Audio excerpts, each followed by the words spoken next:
साथियों, आप सभी का इस प्लेटफॉर्म पर स्वागत है। यहाँ पर हम लोग विजन आईएएस कोचिंग के द्वारा न्यूज़ टुडे शीर्षक से जो डेली करंट अफेयर प्रकाशित किया जाता है, तो उसी के तहत हम लोग 26 अगस्त 2021 के करंट अफेयर को यहाँ पर हम लोग देखेंगे। तो चलिए प्रारंभ करते हैं। इससे पहला टॉपिक है कि भारत पेरिस जलवायु परिवर्तन सम्मेलन प्रतिबद्धताओं से आगे बढ़ने हेतु तीव्र गति से अग्रसर है। तो भारत जो है अंतर्राष्ट्रीय सौर गठबंधन इंटरनेशनल सोलर अलायंस ऊर्जा संक्रमण संवाद 2021 में केंद्रीय विद्युत एवं नवीन एवं नवीकरणीय ऊर्जा मंत्री ने ऊर्जा संक्रमण में भारत द्वारा प्राप्त की गई उपलब्धियों को रेखांकित किया। जो अंतर्राष्ट्रीय सौर गठबंधन है, ये भारत और फ्रांस द्वारा सह स्थापित तथा प्रथम संधि, यहाँ ध्यान रखिएगा, प्रथम संधि आधारित अंतर सरकारी संगठन है, जिसका मुख्यालय भारत के गुरुग्राम में स्थित है। भारत द्वारा अब तक प्राप्त की गई यदि उपलब्धियों की बात करें तो इसमें भारत ने नवीकरणीय ऊर्जा क्षेत्र में 100 गीगावाट की संस्थापित क्षमता के माध्यम से महत्वपूर्ण उपलब्धि अर्जित की है और भारत की 38.5 संस्थापित ऊर्जा जो है ऊर्जा उत्पादन क्षमता स्वच्छ नवीकरणीय ऊर्जा स्रोतों पर आधारित है। ज्ञातव्य है कि वैश्विक स्तर पर संस्थापित नवीकरणीय ऊर्जा क्षमता के मामले में भारत चौथे स्थान पर है, जबकि सौर ऊर्जा की संस्थापित क्षमता में भारत 5वें स्थान पर है। तो ये आंकड़े महत्वपूर्ण हैं।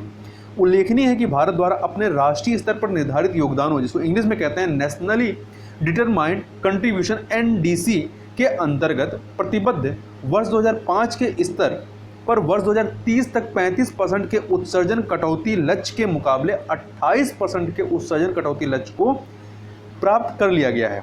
ठीक है, जो 35% का क्राइटेरिया है उसमें हम लोग 28% का जो लक्ष्य है वो प्राप्त कर चुके हैं। अपने निर्धारित लक्ष्य को प्राप्त करने के लिए जो भारत द्वारा उपाय किए गए हैं उसमें सबसे पहले वित्त पोषण का, तो अपतटीय पवन ऊर्जा के लिए व्यवहार्यता अंतराल वित्त पोषण, जिसे इंग्लिश में कहते हैं वायबिलिटी गैप फंडिंग BGF, तो व्यवहार्यता अंतराल वित्त पोषण विकल्प, ग्रीन टर्म अहेड मार्केट और ग्रीन डे अहेड मार्केट इत्यादि के लिए वित्त पोषण किया गया है। विद्युतीकरण, तो हरित ऊर्जा गलियारा, स्मार्ट ग्रिड मिशन और स्मार्ट मीटरिंग जैसे कार्यक्रम को लाया गया है। नवीकरणीय ऊर्जा के मामले में राष्ट्रीय सौर मिशन, उत्पादन से संबद्ध प्रोत्साहन योजना, राष्ट्रीय जैव ईंधन मिशन इत्यादि ये जो है अपने लक्ष्य को प्राप्त करने के लिए उपाय हैं। इसके अलावा ऊर्जा दक्षता में बढ़ाने के लिए Unnat Jyoti by affordable LED for all Ujala योजना, इसके अलावा कार्य निष्पादन, उपलब्धि और व्यापार योजना, perform achieve and trade PAT, ये सब जो कार्यक्रम हैं इनके माध्यम से, ये जो उपाय हैं इनके माध्यम से भारत जो है अपने निर्धारित लक्ष्यों को प्राप्त करने का प्रयास कर रहा है। यहाँ पे जो भारत के लिए राष्ट्रीय स्तर पर जो निर्धारित योगदान जो आपके NDCS हैं वो क्या था, तो वह भारत वर्ष 2030 तक विद्युत शक्ति की अपनी संस्थापित क्षमता का 40% गैर जीवाश्म ईंधन से प्राप्त करेगा, जो भारत का लक्ष्य है। वर्ष 2005 के स्तर की तुलना में अपने सकल घरेलू उत्पाद अर्थात GDP की उत्सर्जन तीव्रता में वर्ष 2020 तक 20 से 25% और वर्ष 2030 तक 33 से 35% तक की कमी लाने का प्रयास करेगा। भारत अतिरिक्त वनारोपण और वृक्षारोपण के माध्यम से 2.5 से लेकर के 3 बिलियन टन कार्बन डाइऑक्साइड समतुल्य अतिरिक्त कार्बन सिंक का निर्माण करेगा। अब अगले आर्टिकल की तरफ चलते हैं। अगला है, केंद्र सरकार ने स्पष्ट किया है कि गैम्बलिंग तथा जो जुआ होता है इससे संबद्ध वेबसाइट को विनियमित करने की जिम्मेदारी राज्यों की है। तो देखिए हुआ क्या था कि अविनाश मल्होत्रा बनाम भारत संघ एवं अन्य वाद में केंद्र सरकार ने दिल्ली उच्च न्यायालय को सूचित किया कि इलेक्ट्रॉनिक और सूचना प्रौद्योगिकी मंत्रालय ऑनलाइन गेमिंग को विनियमित करने के लिए उत्तरदायी नहीं है। याचिका में यह दावा किया गया कि भारत में ऑनलाइन गैम्बलिंग तंत्र जो है ये अविनियमित है, साथ ही यह हवाला संचालन, धन शोधन आदि के लिए एक उपयुक्त माध्यम बन गया है। ये जो आपके ऑनलाइन गैम्बलिंग है, ज्ञातव्य है कि दांव अर्थात बेटिंग और ये जो आपका जुआ है ये भारतीय संविधान की 7वीं अनुसूची की सूची 2 जिसके तहत राज्य के विषय हैं, तो सूची 2 राज्य सूची के प्रविष्ट 34 के अंतर्गत राज्य सूची का ये विषय है, तो ये महत्वपूर्ण है। इसके अतिरिक्त सिक्किम, नागालैंड, तेलंगाना और आंध्र प्रदेश, 4 राज्य कौन से हैं, सिक्किम, नागालैंड, तेलंगाना, आंध्र प्रदेश, राज्यों ने पहले से ही ऐसी विधियां लागू की हैं जो विशेष रूप से ऑनलाइन गेमिंग को विनियमित करती हैं, किंतु इनका प्रवर्तन जो है संतोषजनक नहीं है।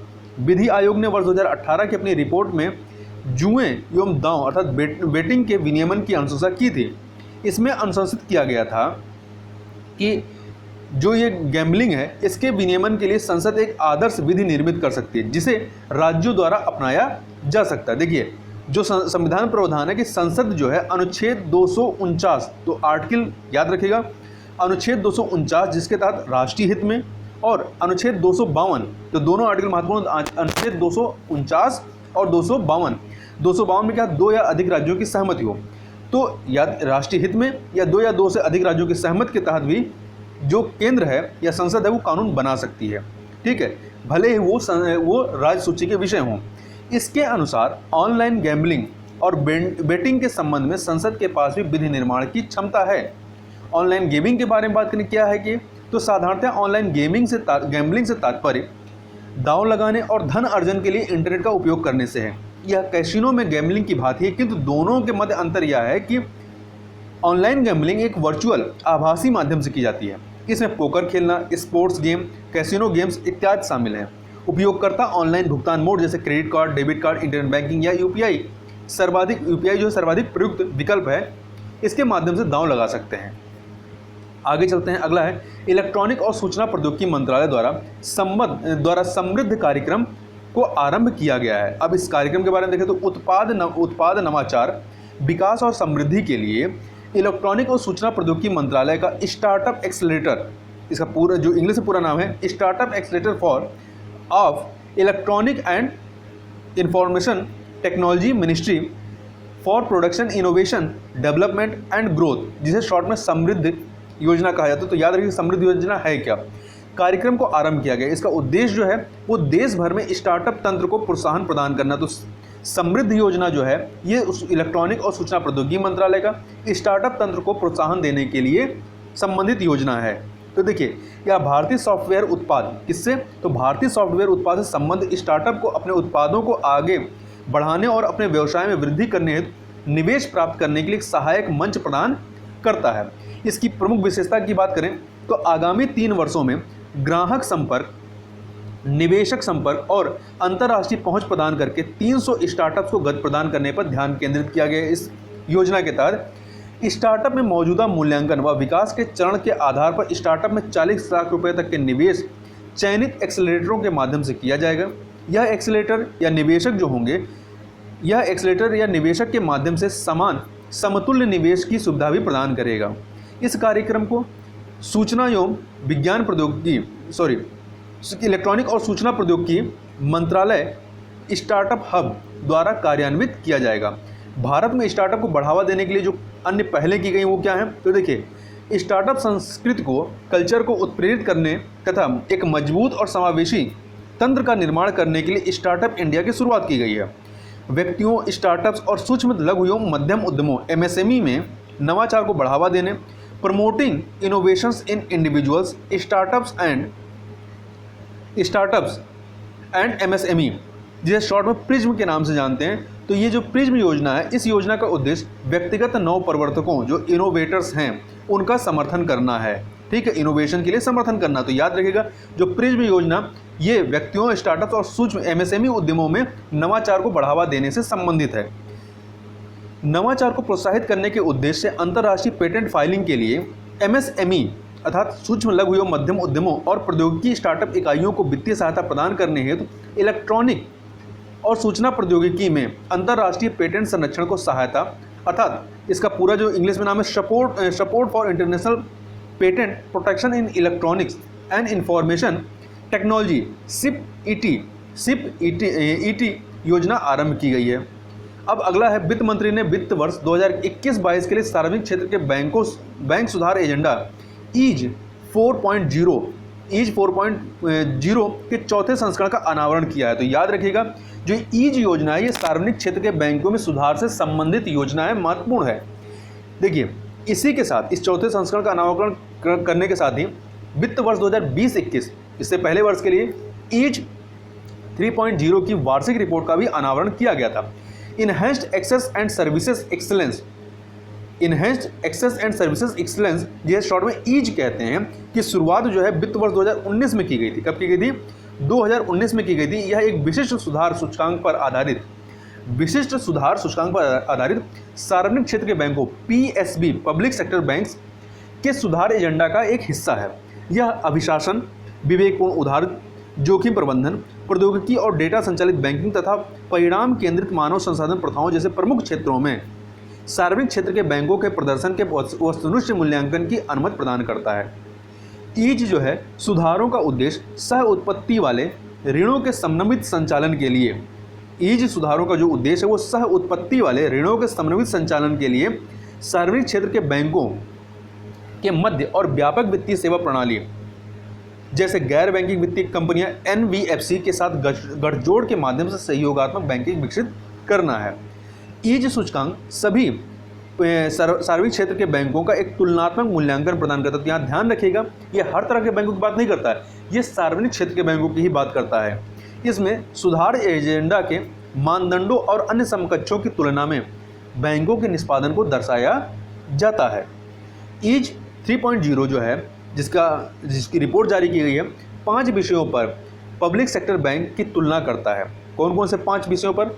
आकांक्षी भारत के लिए स्मार्ट ऋण, प्रौद्योगिकी प्रेरित बैंकिंग सुगमता, विवेकपूर्ण बैंकिंग को संस्थागत बनाना, अभिशासन और परिणाम केंद्रित मानव संसाधन तथा वित्तीय समावेशन और ग्राहक सुरक्षा को सुदृढ़ करना।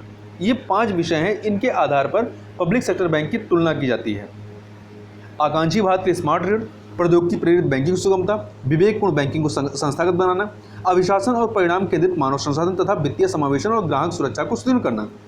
ईज 4.0 का उद्देश्य ग्राहक केंद्रित डिजिटल परिवर्तन के एजेंडे को आगे बढ़ाना तथा सार्वजनिक क्षेत्र के बैंकों के कार्यप्रणाली में डिजिटल प्रौद्योगिकी और डेटा की गहनता से अंतर्निहित करना है। तो पहला उद्देश्य ग्राहक केंद्रित डिजिटल कार्यक्रम जो डिजिटल परिवर्तन के एजेंडा है इसको आगे बढ़ाना है।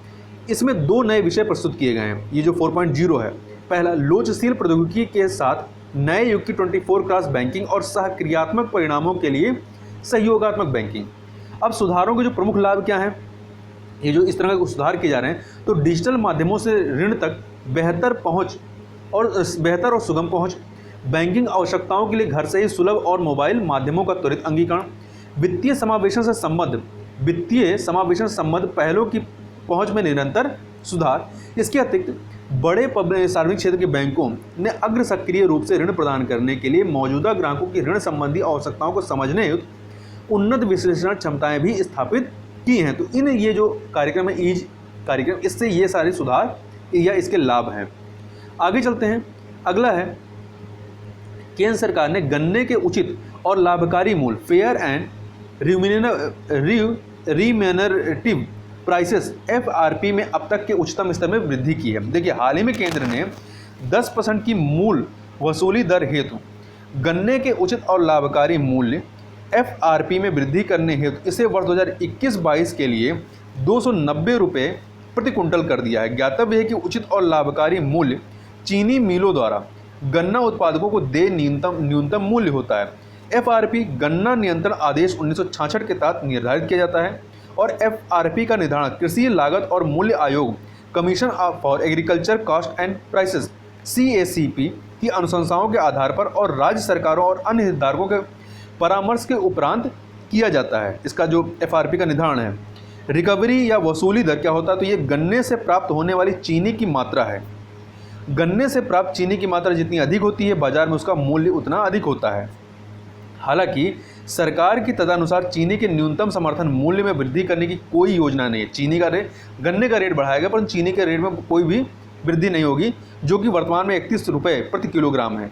इसका महत्व क्या है, ये जो स्टेप उठाया गया है, तो वर्ष 2021-22 में चीनी सीजन के लिए गन्ने की उत्पादन लागत 155 रुपये प्रति क्विंटल है। इस प्रकार 290 रुपये प्रति क्विंटल का FRP किसानों को उनकी लागत पर 50% से अधिक का प्रतिलाभ भी सुनिश्चित करता है। किसानों को अधिक प्रतिलाभ और समय पर भुगतान सुनिश्चित करने के लिए सरकार द्वारा किए गए अन्य उपाय क्या शामिल है, तो इसमें राजस्व में बढ़ोतरी के लिए एथेनॉल उत्पादन में वृद्धि और संवर्धन के लिए चीनी मिलों को वित्तीय सहायता प्रदान की जा रही है। इसके अलावा चीनी के निर्यात से चीनी मिलों की चलनिधि उपलब्धता लिक्विडिटी में सुधार हुआ है। इससे वे किसानों को गन्ने के बकाया मूल्य का भुगतान करने में सक्षम हुई हैं चीनी मिलें। आगे चलते हैं। अब जो सुर्खियों में रहे उन चीज़ों को देख लेते हैं। सुजलम अभियान क्या है, तो नाम से समझ में आ रहा है ये जल शक्ति मंत्रालय संबंधित कोई योजना होगी। तो जल शक्ति मंत्रालय ने आगामी 100 दिवसों में संपूर्ण देश के गांवों में 10 लाख अवशोषक या सोख गड्ढों शॉक पिट्स का निर्माण करने के लिए, कितने, 10 लाख का, तो ये आंकड़ा महत्वपूर्ण याद रखिएगा, करने के लिए अभियान आरंभ किया है ताकि ग्रे वाटर के प्रबंधन में मदद मिल सके और जल निकायों को अवरुद्ध होने से रोका जा सके। केंद्र सरकार के पास देश भर में आवश्यक सोख गड्ढों ये शॉक पिट की कुल संख्या अर्थात कुल कितने गड्ढों की आवश्यकता है के संबंध में कोई निश्चित अनुमान उपलब्ध नहीं है। हालांकि इस संबंध में राज्यों को अपने लक्ष्य विकसित करने के लिए कहा गया है। यह अभियान सामुदायिक भागीदारी के माध्यम से स्वच्छ भारत मिशन ग्रामीण के द्वितीय चरण से जुड़ी गतिविधियों को गति प्रदान करने में सहायता करेगा। साथ ही यह खुले में शौच मुक्त ODF प्लस हेतु किए गए प्रयासों के बारे में भी जागरूकता को बढ़ाएगा। अगला क्या है? अगला है समर्थ, जो कि वस्त्र क्षेत्र में क्षमता निर्माण के लिए योजना है। तो देखिए 63 समर्थ प्रशिक्षण केंद्रों द्वारा प्रदान किए जाने वाले प्रशिक्षण से 1500 से अधिक कारीगर लाभान्वित हुए हैं। समर्थ जो है ये वस्त्र मंत्रालय की ओर से मांग संचालित व प्लेसमेंट अर्थात नियोजन उन्मुख कौशल कार्यक्रम है। योजना की मुख्य विशेषताएं क्या है? इसे वस्त्र उद्योग अर्थात उद्योग संघों, राज्य सरकार की एजेंसियों और वस्त्र मंत्रालय के क्षेत्रीय संगठनों के माध्यम से कार्यान्वित किया गया है। इसमें प्रवेश स्तरीय कौशल विकास, मतलब जो नए कर्मचारी हैं उनका प्रवेश स्तर पर कौशल विकास, और जो पुराने कर्मचारी, मौजूदा कर्मचारी, उनका कौशल वर्धन अर्थात अप स्किलिंग शामिल है। प्रशिक्षुक हैं उनकी अनिवार्य प्लेसमेंट। तो संगठित क्षेत्र के तहत प्रवेश स्तर हेतु 70% और कौशल वर्धन के लिए 90% निर्धारित की गई है ये प्लेसमेंट। आगे चलते हैं। अगला है वैश्विक विनिर्माण जोखिम सूचकांक, ग्लोबल मैन्युफैक्चरिंग रिस्क इंडेक्स। तो महत्वपूर्ण है। पहला चीज इसकी पता नहीं कौन जारी करता है। तो देखिए कुशमैन एंड बेकफील्ड, कौन? कुशमैन एंड बेकफील्ड ने के वर्ष 2021 के वैश्विक निर्माण जोखिम सूचकांक में भारत जो है संयुक्त राज्य अमेरिका को पीछे छोड़ते हुए दूसरे स्थान पर पहुंच गया है। मतलब विश्व का दूसरा सर्वाधिक मांग वाला विनिर्माण गंतव्य बन गया है। पहले नंबर पर चाइना है। वैश्विक विनिर्माण जोखिम सूचकांक के बारे में बात करें तो इस सूचकांक में यूरोप, दोनों अमेरिकी महाद्वीप अर्थात उत्तरी अमेरिका और दक्षिणी अमेरिका और एशिया प्रशांत के 47 देश, देखिए इसमें अफ्रीकन कॉन्टिनेंट नहीं लिया गया है। यूरोप, दोनों अमेरिकी महाद्वीप अर्थात उत्तरी अमेरिका, दक्षिणी अमेरिका और एशिया प्रशांत के 47 देशों में, कितने देश? 47 देशों में वैश्विक विनिर्माण के लिए सर्वाधिक लाभप्रद स्तरों का आकलन किया गया है। इस रिपोर्ट में प्रदान की गई जो रैंकिंग है वो विभिन्न कारकों पर आधारित है, जिसमें कौन कौन से शामिल है? तो 4 प्रमुख कारक इसमें शामिल। पहला, जोखिम और लागत कारक, राजनीतिक और आर्थिक जोखिम, जोखिम और लागत कारक, राजनीतिक और आर्थिक जोखिम, बाजार की स्थिति और समग्र श्रम लागत तथा बाजार पहुंच। तो इसके पैरामीटर क्या हैं उसको भी याद रखिएगा। आगे चलते हैं। अगला है बी इंटरनेट ओशम कार्यक्रम।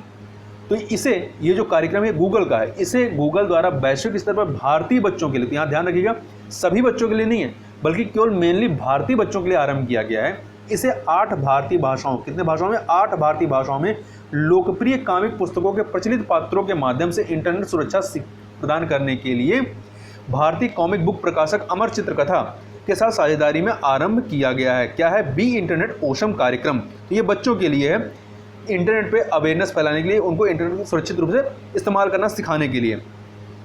गूगल ने ऑनलाइन मंचों से संबंधित खतरों के प्रत्युत्तर हेतु महामारी पश्चात इंटरनेट सुरक्षा को सुदृढ़ करने के लिए एक अद्यतित अर्थात अपडेटेड गूगल सुरक्षा केंद्र का भी सृजन किया है। महत्व इसका क्या है? यह बच्चों को इंटरनेट के माध्यम से सुरक्षित रूप से सीखने और सूचनाओं के अन्वेषण जैसी गतिविधियों को सतत बनाए रखने में मदद करेगा।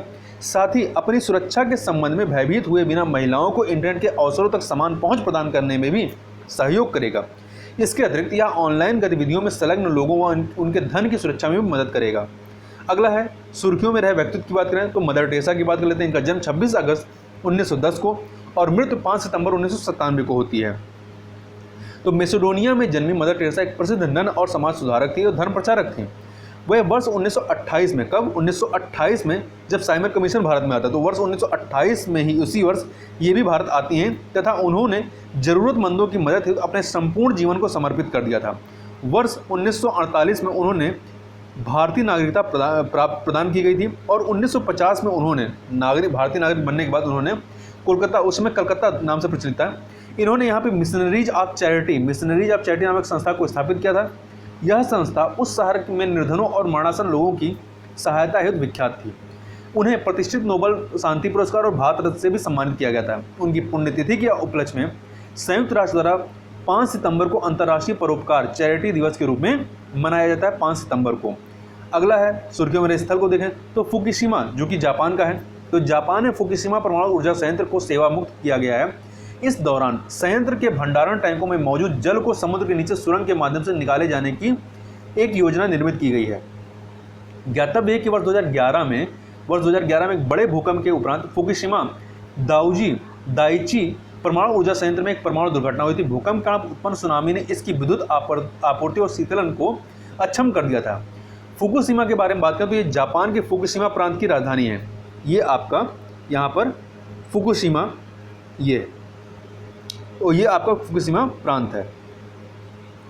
तो फुकुशिमा जो है जापान के फुकुशिमा प्रांत की राजधानी है और यह जो शहर है फुकुशिमा, ये जापान के मुख्य द्वीप होक्काइडो दूसरे नंबर पर होन्शु आता है, तो होन्शु पर सेंडई शहर से 80 किलोमीटर दक्षिण में तोहोकू क्षेत्र में फुकुशिमा बेसिन में माउंट शिनोबू के चतुर्दिक स्थित है। यहाँ पर अरकावा इस शहर से प्रभावित होने वाली प्रमुख नदी है। दुबई की बात कर लेते हैं। संयुक्त अरब अमीरात का ये है। दुबई में विश्व के सबसे बड़े और सबसे ऊंचे ऑब्जर्वेशन व्हील, इसका नाम रखा गया आइन व्हील, को लोगों के लिए खोला गया है। सॉरी, आइन दुबई लोगों के लिए खोला जाएगा। उल्लेखनीय कि इसकी लंबाई जो है या ऊंचाई इसकी जो है 250 मीटर है और यह लंदन का जो आई स्मारक है उसका दोगुना ऊंचा है। दुबई की यदि बात करें तो दुबई जो है ये आपका पूरा सऊदी अरबिया है, संयुक्त अरब अमीरात है, सऊदी अरबिया नहीं, संयुक्त अरब अमीरात है, ठीक है। इसमें ये अबू धाबी है, ये दुबई है, आपका सहराज है। तो इस प्रकार से देखें तो दुबई अरब प्रायद्वीप के दक्षिण पूर्व में स्थित है। यह उन 7 अमीरातों में से, ये यहाँ पे 7 अमीरात हैं पूरे, तो 7 अमीरातों में से एक है जिसे संयुक्त अरब अमीरात का हिस्सा माना जाता है। दुबई में बुर्ज खलीफा, विश्व की सबसे ऊंची गगनचुंबी इमारत जैसी अनेक आधुनिक अवसंरचनात्मक या वास्तुकला का निर्माण किया गया है। भारत का एक व्यापक रणनीतिक भागीदार संयुक्त अरब अमीरात भारत में प्रत्यक्ष विदेशी निवेश का एक प्रमुख स्रोत है। इन दोनों देशों द्वारा सामरिक तेल भंडार, अंतरिक्ष सहयोग, रक्षा जैसे विभिन्न विविधतापूर्ण क्षेत्रों में महत्वपूर्ण समर्थन किया जा रहा है। आप यहाँ मैप में एक बार इसको दोबारा से देख सकते हैं। आगे चलते हैं। एक युद्धाभ्यास है जिसका नाम है कांजिंद 21, तो याद रखिएगा महत्वपूर्ण है कांजिंद 21। तो यह भारत और कजाकिस्तान, कैसे कजाकिस्तान, तो भारत और कजाकिस्तान का संयुक्त प्रशिक्षण अभ्यास का 5वां संस्करण है। इसे ट्रेनिंग नोड आयशा बीबी कजाकिस्तान में आयोजित किया जाएगा। तो इस प्रकार से यहाँ पर हम लोगों ने 26 अगस्त 2021 के महत्वपूर्ण करंट अफेयर को देखा। तो इस वीडियो में बस इतना ही, मिलते हैं नेक्स्ट वीडियो में, तब तक के लिए बहुत बहुत धन्यवाद।